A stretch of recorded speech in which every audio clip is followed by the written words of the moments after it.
right, it looks like we are live. Let me see if the audio is working. Here with Damius. All right, let's see. Let's see, Zoom.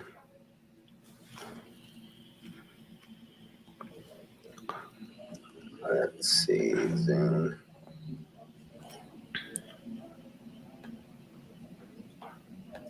Let's see, Zoom. All right, everybody, we got Damius on the podcast, but he's on a call, so he's doing work. All right, everybody, we got Damius on the podcast, but he's on a call, so he's doing work. Honestly, we got Damius on the podcast, but he's on a call, so he's doing work. I don't know why I have him on. Actually, I'm gonna have him hop on here. What's up, everybody? Get ready. We're about to do a podcast, so don't worry. Just wait a little. Good, man. Sorry about that. You're good. Hey, actually, I'm like, why are we on Zoom? I have StreamYard, so just click on this link and hop into the StreamYard link with me, and then we'll do the podcast there. Do you see the link in the chat? I don't know why I did Zoom. Yeah, you're entering a broadcast studio. Yeah, enter that studio, and then you can exit out of the Zoom call. We'll do it straight from here. All right, got you.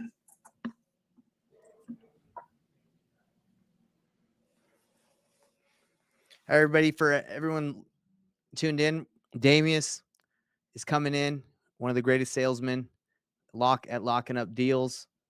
So we are about to. They will need to connect their mic. So it says you need to connect your mic and your.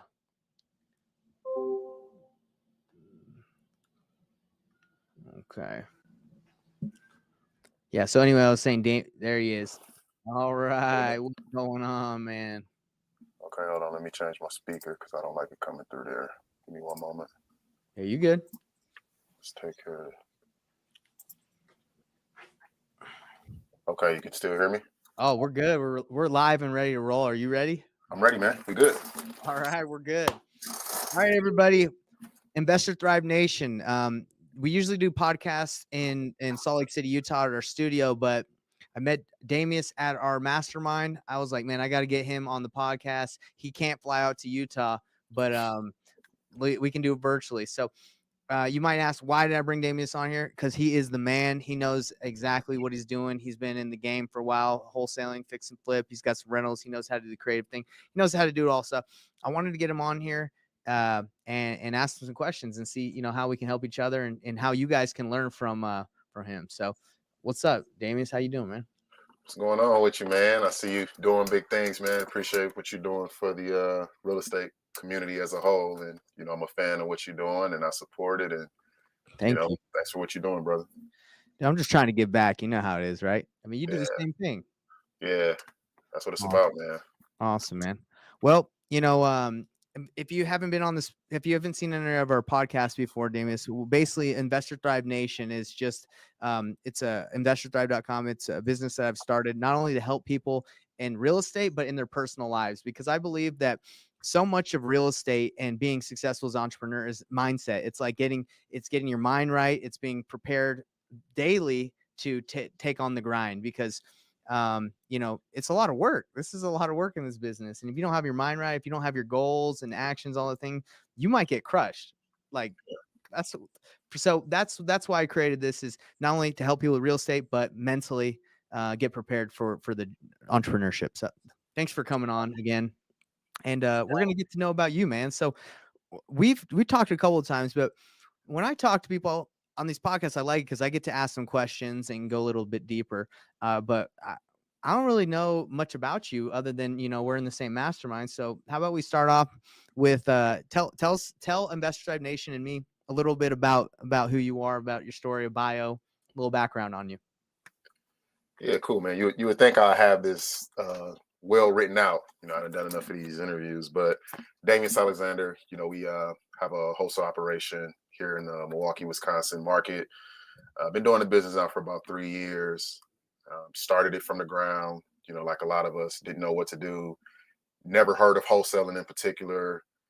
Studied it for maybe 2-3 weeks, got tired of taking notes, got myself out of analysis paralysis. Yeah, And it got to a point where I just got tired of reading and taking notes. I just said, let me go out there and get in a rush to make my mistakes. Right.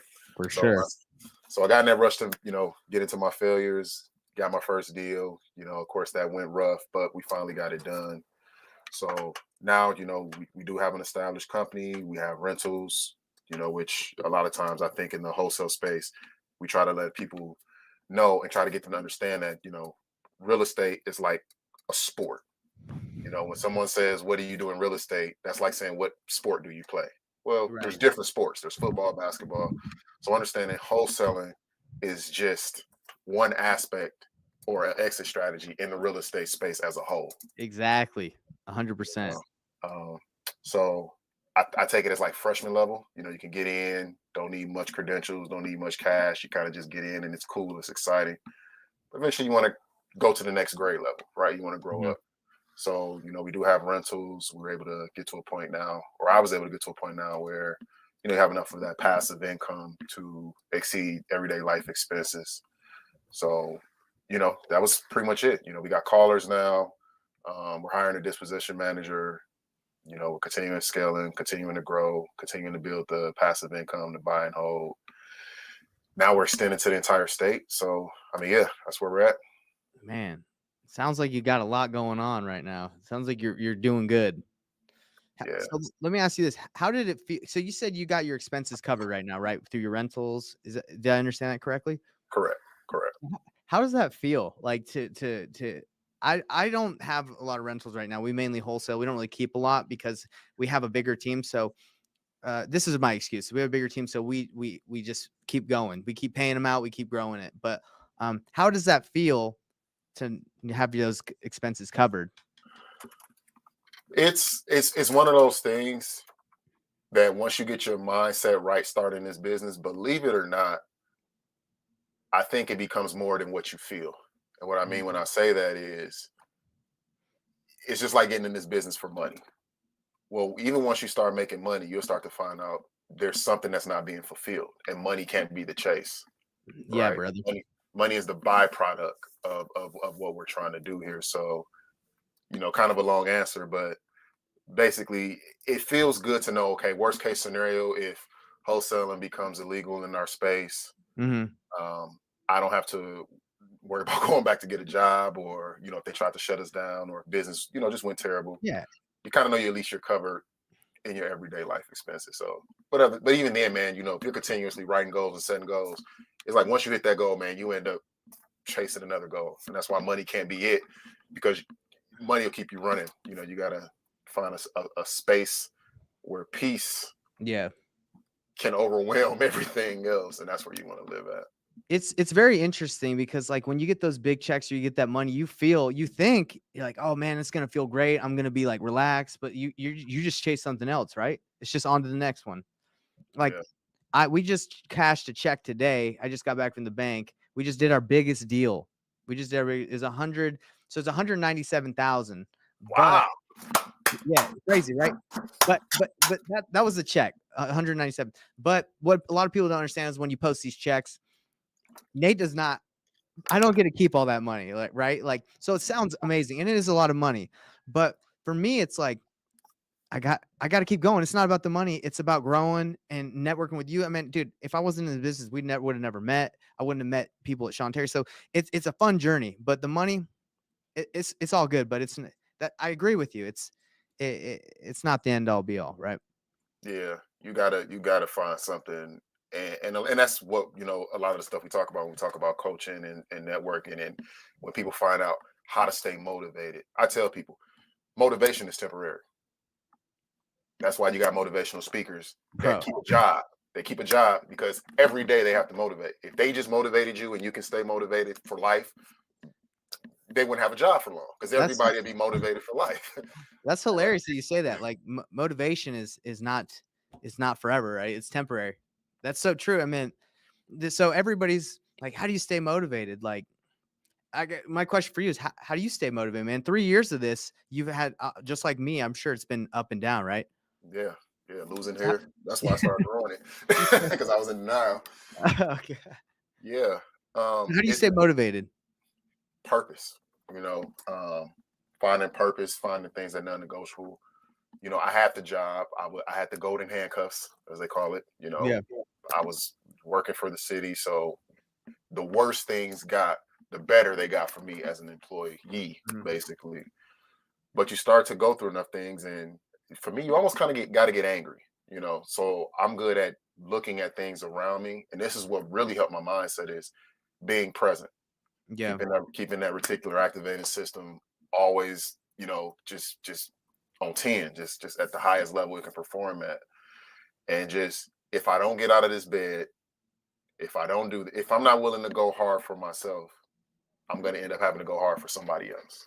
And as Right. we know, if you got to move into employment or anything, I just have all these sayings that I learned from other mentors and coaches. No matter how great your job is, no owner of a company will ever pay you enough to be their neighbor. They're not going to pay you enough to be in the same tax bracket as them. That's a good Right. point. And so you just think about all those things. And when you do, because you have lazy days, it happens. So I let people know that you're going to have days you're not going to want to do the business. You're going to want to quit. You're not going to want to get out of bed. Yeah. Welcome those feelings, because that is part of the entire game is you're going to have those feelings. It's But tell true. yourself, if I'm not willing to go all in on myself in this casino of life, I can't expect someone else to go all in on me. And that's what Yeah. keeps me saying, okay, keep going. Wow. So I kind of want to take what you said. You had a job where you worked for someone else before you got into real estate. What were you doing? So most of my work tenureship actually came from me working for the city of Milwaukee for housing authority. And then, Oh, yeah, I was doing that for about 9 years, nine and a half years. And I was also going through my whole firefighting thing as well. So I actually left the fire service, was the last job I had prior to going full time into the real estate space. that's wild, man. Yeah, so I walked away from the fire service, which you heard about. It is literally the best job you could have. Well, aren't you like 3 days on, like 3 days off or something crazy like that? Yeah, I mean, so different fire departments have different schedules. They do have like a California shift. So, in our county, my particular area, you can work 24 hours and then you can be off for a couple of days. But then the way I was working was I was actually able to kind of like send my schedule for the days I wanted to work. Mm-hmm. Then I can work a 24-hour shift, or I can work a 14-hour shift, so it was convenient for the real estate because I Yeah. didn't have to, even at 24 hours on, and then like our city is 28 on, 48 off. I didn't have to really be under that schedule. I can literally get a month, send in 8 days or 8 shifts that I want to work. And I was literally kind of scheduling those around what I wanted to do in real estate. But then it got to a point where, as you know about this business, when you start revving, it starts taking you full time. And Yeah. I had a decision to make. So again, I had to go all in on myself. How do you feel about that decision? Worth it? Do you kind of want to go back sometimes? So as crazy as it sounds, it's almost like I want to go back just to kind of have a job. As crazy as it sounds, It's just kind to of be able fun to to, have a job. I mean, if you like the job. yeah, and again, when I was there, I had a completely different mindset too. So I'm a person that I learn from everyone I encounter with. Mm-hmm. I understand you can learn from everyone, but everyone can't teach you. Right. So I love to just be around people. Now I'm around some of the veteran guys that's been there for 20, 25, 30 years, hearing their perspective, hearing them Right. talk about retirement. And now, real estate, that's one of the things that you got to start to take in consideration too, because now we don't have a 401k through an employer, with Wow. a company match. Now we got to start thinking about how to set ourselves up. So we're looking at individual retirement accounts and all these other ways of investing. So it was good while I was in the real estate space doing what I was doing to kind of just hear the mindset, the language, the perspective, to just see how everyone was doing their thing. So, I mean, I feel like I made the right decision because, again, even if I was to quit what I do and have to go back and live in a cardboard box, I do wholeheartedly think I could sleep at night because, again, I knew I went all in on myself. Yeah. It's the other way around that I feel I would regret. Dang, man. So you have any crazy stories from being in this? You said the fire service? Is that what Yeah. that's like firefighter, right? Firefighter. Yeah, firefighter. So any crazy stories from that you would like to share? No, not really. You didn't There, have there to like are go into a flaming building to save a baby or something. no a lot of our stuff. So I was honored because the fire department that I work for, if you know, and the thing is, when you're in the fire service, they'll probably tell you 80 to 90% of your calls. 80% of your calls is medical, Yeah, right? right. It's That's what medical. I've heard. Yeah, a lot of them are medical, So and fire I was. doesn't really happen too much. Yeah, now they happen. Like my city, they happen often, but I was in kind of like a more, above median price point property area. So a lot of things were more expensive, a lot of more commercial buildings and things like Got it. that. So a lot of it was more medical. Anything that was fire related, it would just be what they call a mutual aid, where Okay. this area has a fire, they need backup. We go over there and maybe just throw some water on it or go in there. You know what I mean? We're Yeah. not the first. We're not the first ones in. So Right. Okay. we So have stories that I sat around and heard like from other shifts. Hey, this happened last shift, but I don't have anything that's like crazy that I could think of. and now I got a follow up question for that. So I asked you in the fire service if you've had anything crazy. You were 9 years, right? I was 9 years with the city of Milwaukee. The fire service, I was about 2 years. Okay, so 2 years, and you've been about 3 years in real estate right now, right?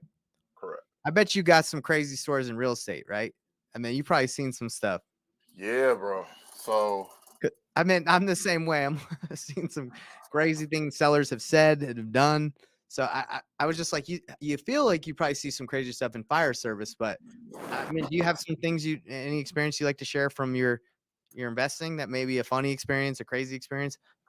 yeah, so I mean, I think once you start to get into a lot of self development, so the craziest stories I could think of is dealing with tenants.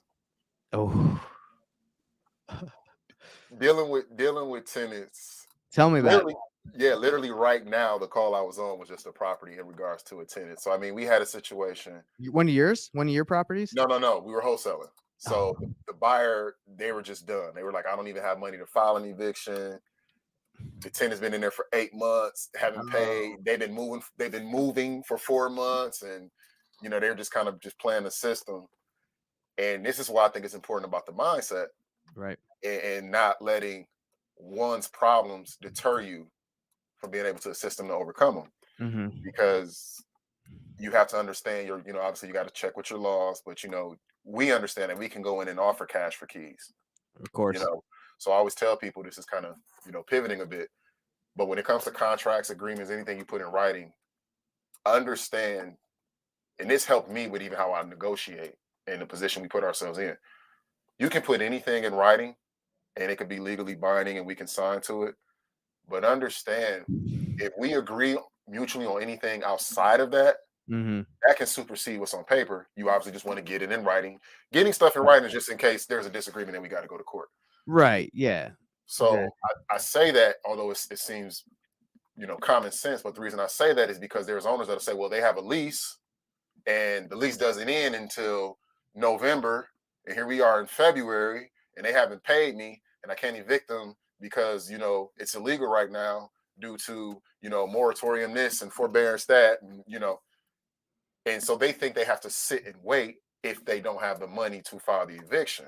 Well, what is a lease agreement? It's Right. just a mutual agreement.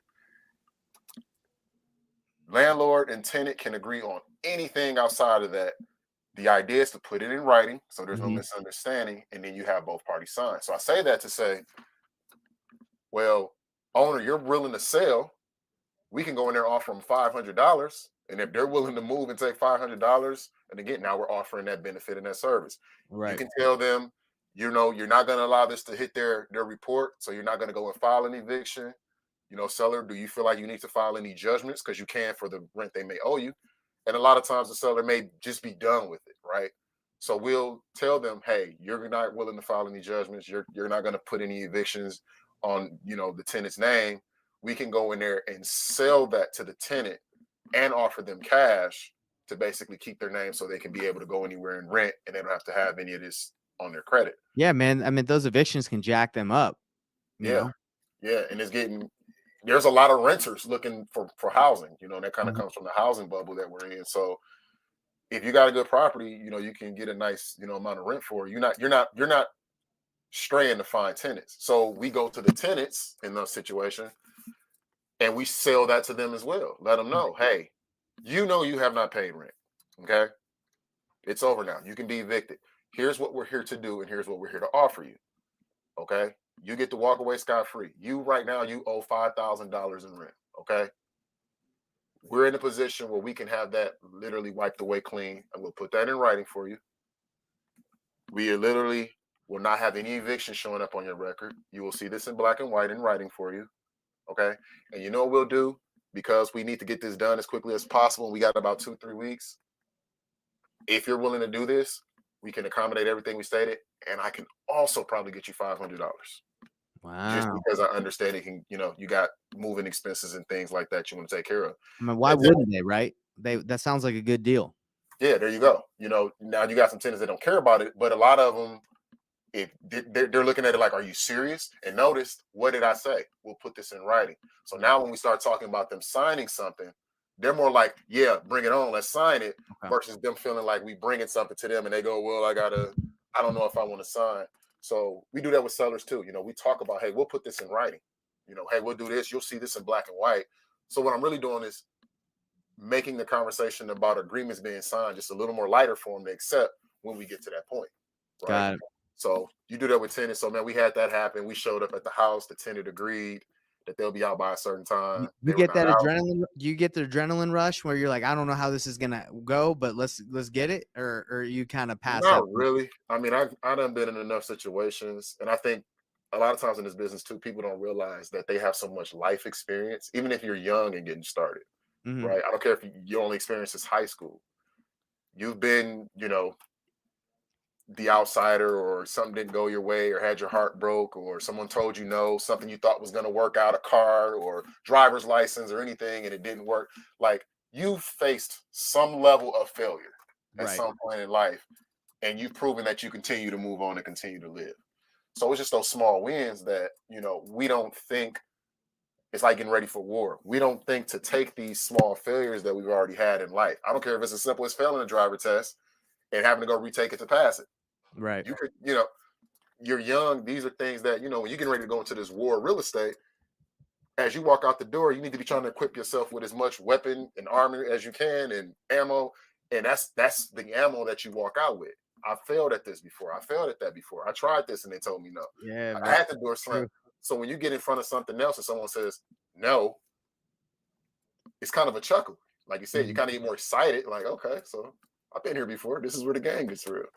Hey man, I mean, I've learned things that I never thought I'd have to. I went to court once because a tenant would not. So we bought a property on seller finance. They kept I guess it was a contract for deed where they were still on title, right? But we got no. How was it on contract for deed? They still had the mortgage in their name, but we were on title. I'm not subject to. The subject to, there you go. I'm not this legalities and stuff. I'm not, that's the thing. It's like, you don't even have to know this up 100% well to get a deal like that. So my first year doing a deal. So the seller, he wanted $145,000 for his house. He wouldn't budge, but the house was worth 110. So no one could give him what he wanted. But I said, look, bro, I'll give you 145. I'll just give it to you in 5 years. And I'll give you, how much do you need now? 5K? Okay. I'll give you 5K.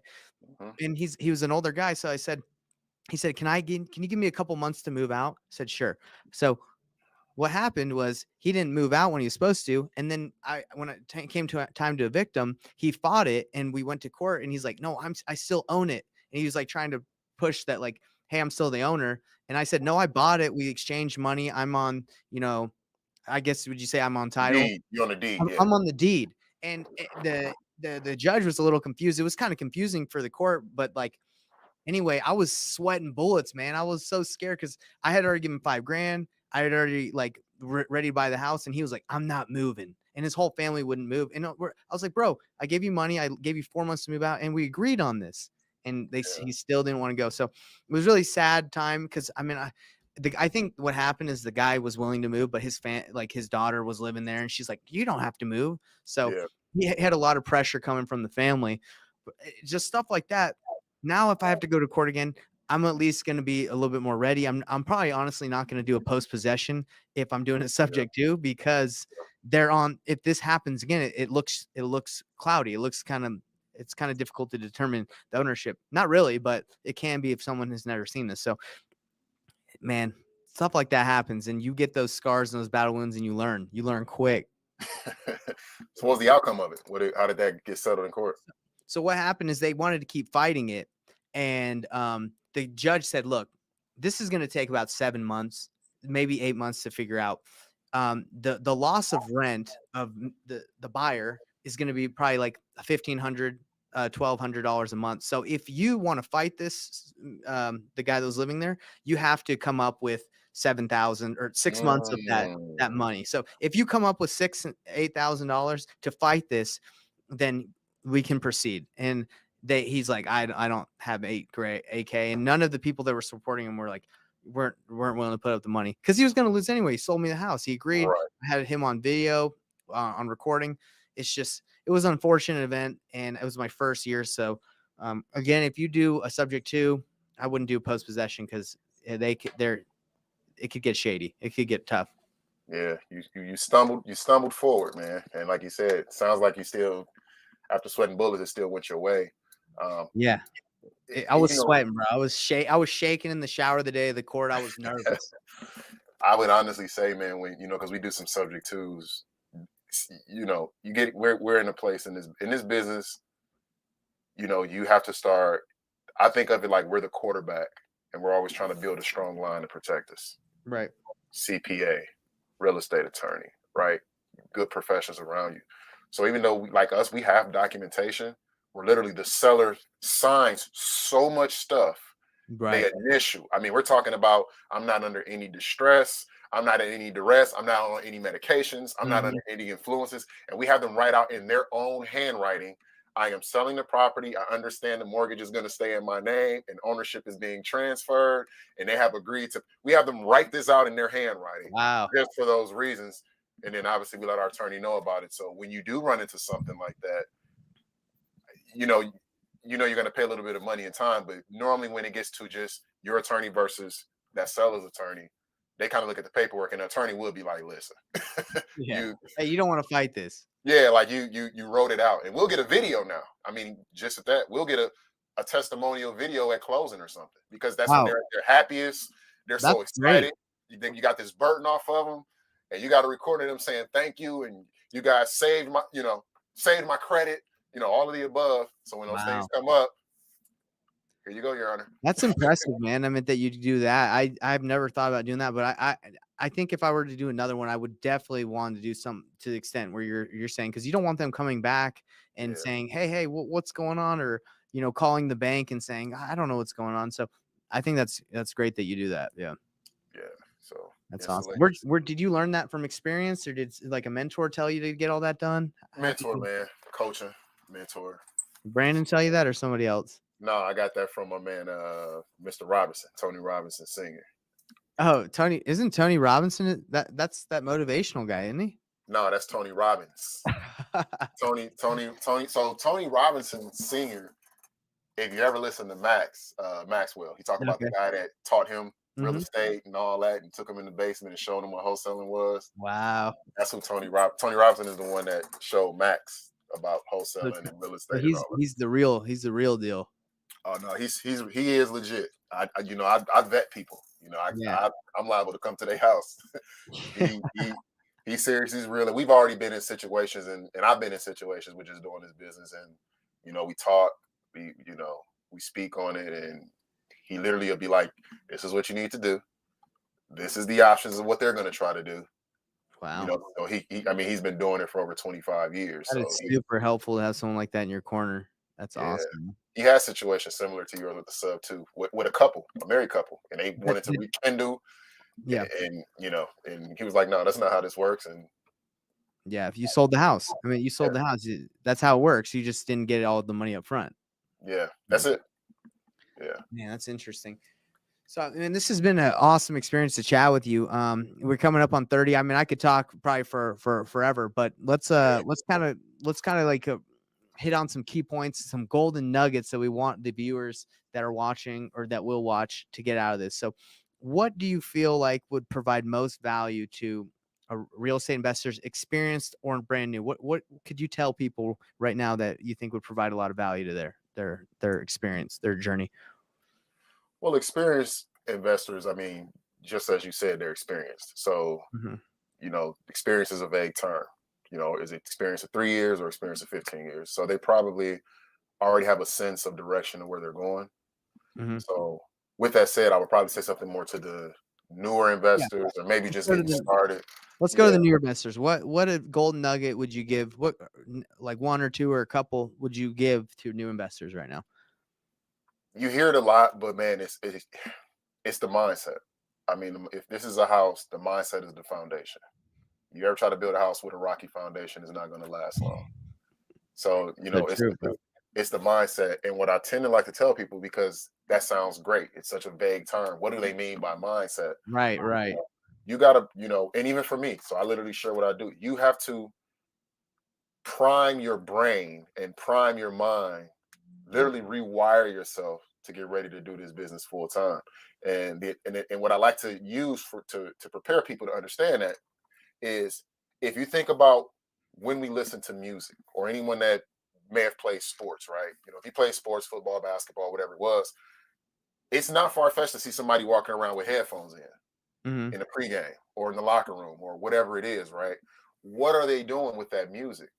They're using that music to pump them up, get them in that right mindset to go out and perform, get themselves mentally equipped and ready to perform. Zone out. They use that to focus on what's ahead of me and not focus on maybe where I just came from or the events that's going on in my personal life.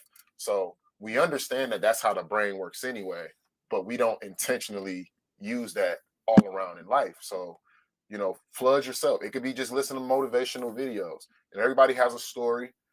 Everybody has, a history, a background. I always say, don't make yourself an exception for success, Right. because you're going to see people flashing checks and, oh, I did $100,000 a month and I was there. Oh, well, yeah, their market is more expensive, right? They're in $300,000, $400,000, $500,000 price points. Yeah, it's easy for them to say that. Come do it in my market where houses are 40 and 50,000. That was me Mhm. getting ready to make myself an exception for the same level of success. So you got to prime yourself. Motivation videos, write your goals down. I'm lazy. I don't like writing. Write it down. Get emotional about it. Every time I write anything down, I use the acronym SMART, right? I want it to be. Bro, I mean, I'm not trying to put you on blast, but I love writing. I'm always writing in my little, Bro, I got a little journal over here. bro, listen, What you got? man, please listen. I was just writing, okay? I mean, I won't lie to you. It's probably not gonna show up kind of blurry, but I mean, literally, I sit down and write 20 Bro, that goals. quit playing, bro. That paper's blank. Oh man, please look. Do we get? There you go. There you go. Yeah, Okay. it was too close up to the light, but I mean, you can see it. 2022 annual goals. That's awesome, man. I mean, I write stuff down. I got January letter. Bro, there's power. There's power in the pen, man. People they type, they use their phones. When you write things down, it does something to you. Well, I got this pyramid. It's called the cone of learning, and it literally says we after 2 weeks we tend to remember 10% of what we read, 20% of what we hear, 30% of what we see, 50% of what we see and hear, Okay. 70% of what we say, and 90% of what we do. Wow, bro. I So like that.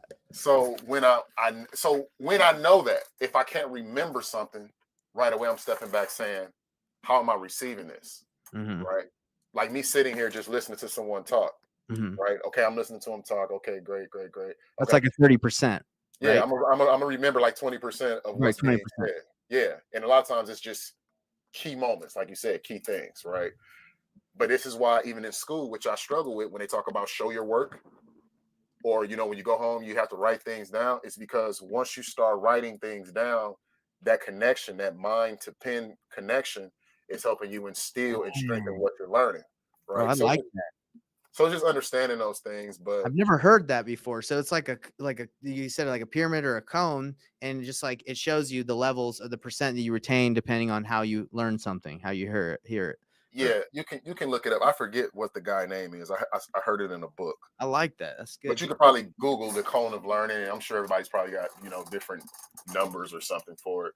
But That's sweet. Okay. what's unanimous is the highest percentage is we recall what we do, not what we see, not what we hear, not what we say.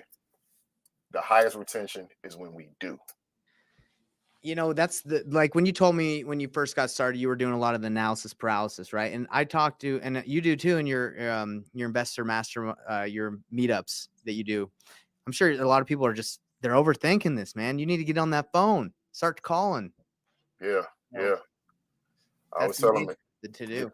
get, That was get what in I the- did, bro. When I first got started, me and my business partner Corey, we just got Mojo Dialer and we called a ton of people and got destroyed by sellers. Mhm. But it's almost like that's what you got to do, in my opinion, to get this going. You got to learn. You got to take the heat. Yeah, I tend to, and again, because when I talk to a lot of new people, I'm always trying to connect what we say, have the right mindset, go out and feel for it, like all these things that sound sexy and sound cute. But I always try to connect it to something they've already experienced. Okay. Because if I can connect to something they've already experienced, what I'm trying to do is prove to them that they've already done this before. You're already this far, right? Yeah, you've already, nothing we do, I'll tell them, nothing we do today as adults, we didn't fail at. I don't care. Talking. We didn't know how to talk when we came on earth. We didn't know how to walk. You know how we learned to walk? We kept falling and getting back up. Yeah. And then we tried to run and then we fell and then we got back up and we learned how to run it. So I tell them, like, everything we do, when you really sit down and think about it, we learned it by failing. And when you watch kids, Mm-hmm. and this was very emotional for me when I started to, because I was ready to quit. Yeah. I remember sitting at a park and I was just watching these kids. And if you ever watch little kids, man, you see that they're just fearless. They'll jump off the highest, whatever. They'll take the biggest risk. They're the best negotiators, Yeah, and it's like, because we're almost born with what we need to succeed, in a sense. yeah, because they're willing to fail. They don't even think about it. Like my nephew. He's doing things, and I'm like, bro, you're gonna hurt yourself, but he'll find out. He's gonna learn. Yeah, and there's truth in that, right? But when you sit back and kind of, again, tie it to what we need to, again, equip ourselves for this battle, this war of real estate, it's like kids almost have everything we need as adults to succeed. So then the question becomes, what happened over the years where we stopped believing in ourselves, where we started to doubt ourselves, where we started to feel like we couldn't do whatever it was? Because like you said, you can see your kid run and do backflips off of tables. And what are we doing as the adults? There's some legitimacy there, but we're instilling fear in them. Stop, quit. You're going to break your leg. You can break your neck. Like, we can almost see the tragic before it happens. Right. Don't run because you might trip and fall with that stick in your hand. And there's some truth and protection there, but that's our fears of the inevitable, of what can happen.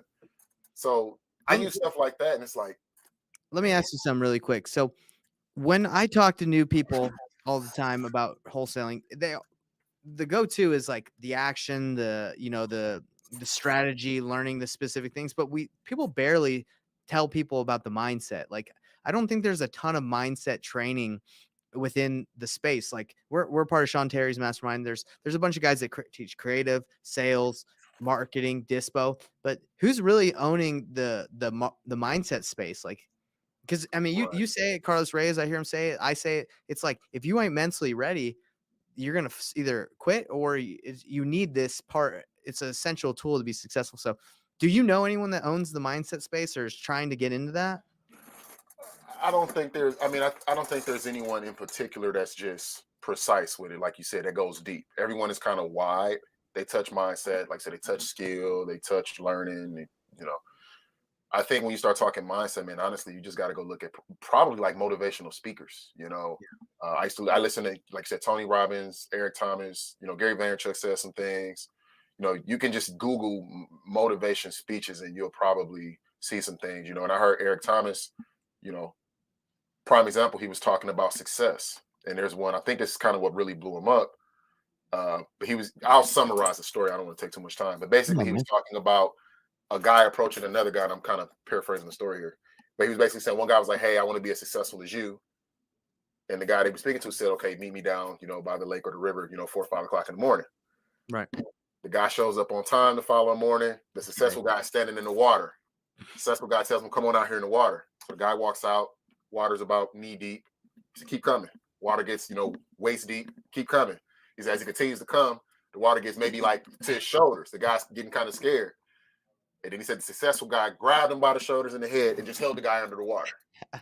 Have you ever heard the story? Yeah, man, it's crazy. Yeah. And he said, you fighting and trying to get back, and basically right before the guy passes out, he pulls him back out and asks him, what did you think about while you were down there? He said, I'm thinking about breathing. I'm thinking about getting air. And he said, you want to be successful, you have to want success as bad as you want to breathe. So, that's true.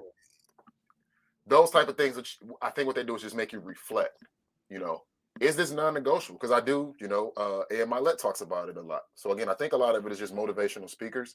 Yeah. But a lot of people say they want to get into it, but the reality, and this is just a hard reality, is a lot of our dreams and goals and what we want, there's a price on them. Yeah. It can be bought out. 5 sellers told me, no, this ain't gonna work. I'm gonna go back and get a job. Like they just sold that quick. It was negotiable for them. Yeah. You gotta get to the point where that's non-negotiable. Well, the reason why I asked you is because I love that.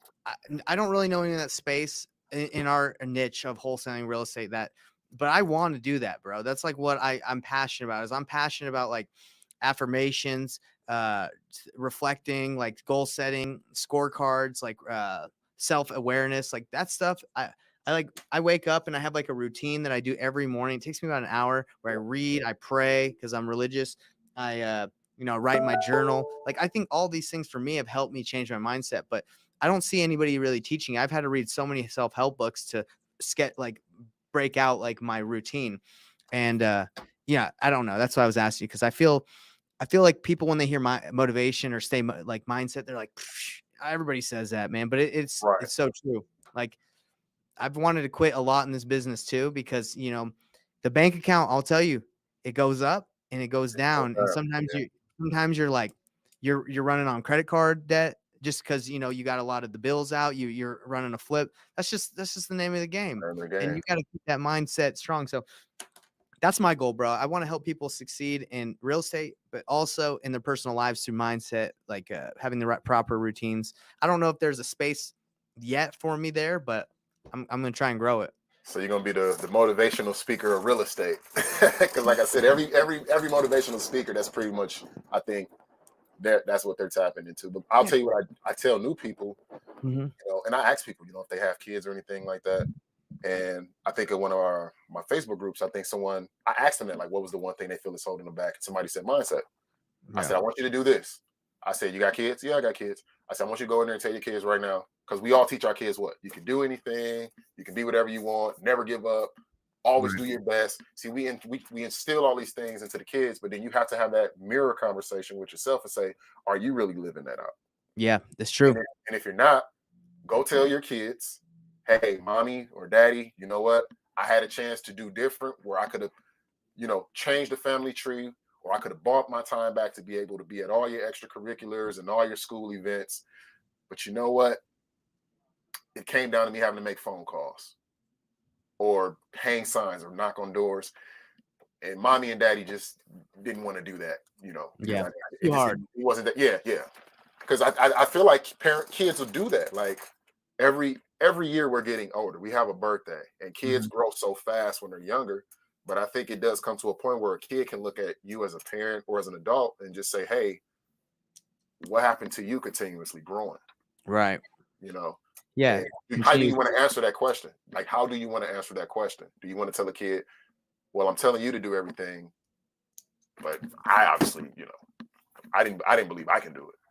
No one wants to tell their kid that. So that's true. That is a way to get them motivated. And for me, just kind of go back, because I don't know if I'm ever going to be like those motivational guys that are yelling and getting people excited. But I believe there's systems and processes, just like there is in wholesaling or any business. There's a system and process you need to follow with your mindset, your routine. You get up, because when I was in college, I used to just wake up whenever I wanted. I had classes later, so I'd wake up random time, go to school. I didn't really have a plan.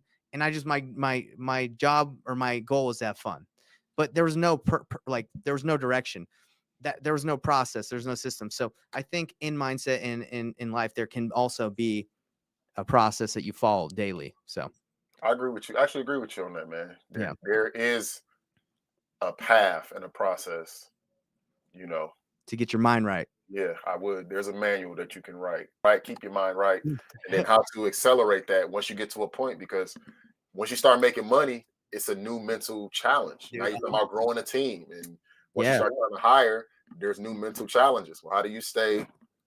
So I agree with you, man. I'm with you on that. Yeah. I mean, when I wrestled in high school, I had a coach named Al Savransky. He was awesome. And he before a match, I get nervous sometimes because I don't know who I'd be wrestling. I'd be like, maybe he's better than me. But he'd say, Nate, get your mind right.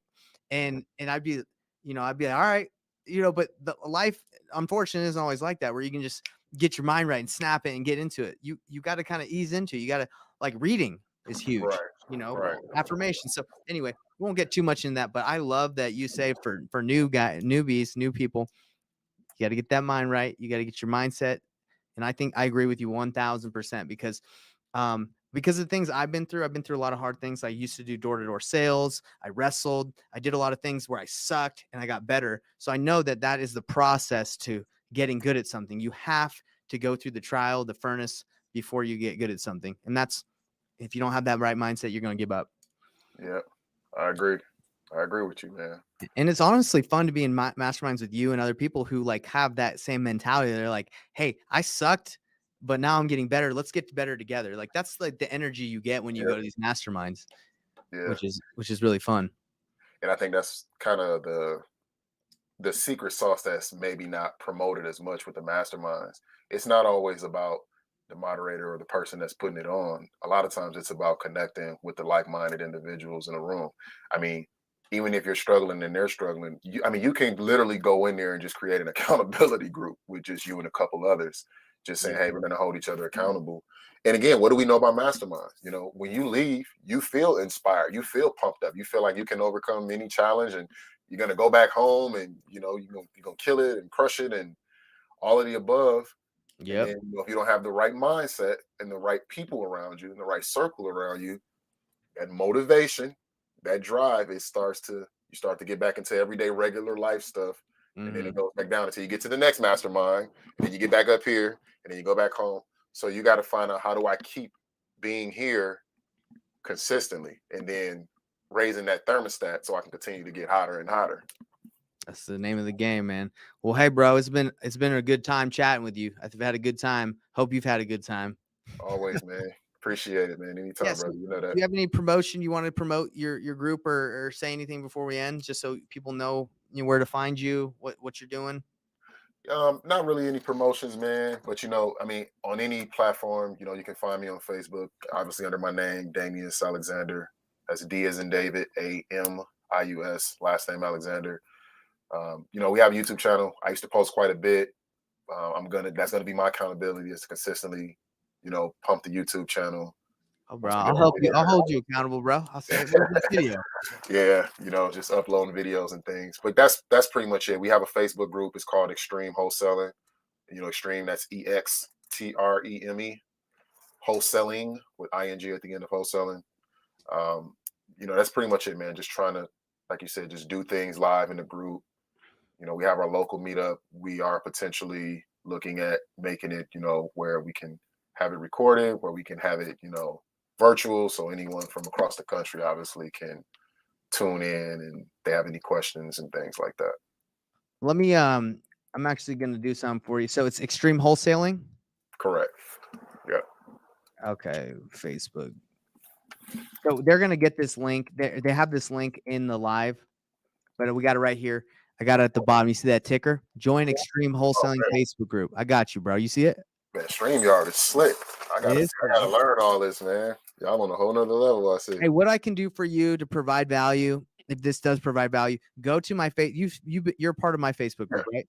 Yeah. Go to my Facebook group, promote your group. Just say, hey guys, I'm cool with Nate. Here's my group. Check it out. I think, I'd like to send people from my group to your group if you want. I mean, I got your back. Yeah, cool, man. I mean, I would even say you can do the same on ours. Let's do it, man. Just build it together, bro. Each one teach one. Let's do it. Yeah. So go on my group after this. put your group in there, and I'll go in there and say mine, because I mean it's all the same people, right? Like we're all trying to help the same people out, and that's why we do what we do, right? Yeah, it's abundance, man. It's just all about the Oh abundance. gosh, so many people want to get into this. There's abundance, and so same with real estate. There's so many sellers, so you just got to get them. Yeah, people just got to know they got Lake Michigan with a 5-gallon bucket. Like even if you fill your bucket up, there's so much you can never take it all with you. All right, man. Well, thanks again for coming. Thanks, Damius, and Investor Tribe Nation. We're out. All right. Appreciate you, bro. Okay. All right, man. You have a good one. I'm gonna end the call here. All right. Okay, man. I'll talk to you, bro. Yep. Later, brother.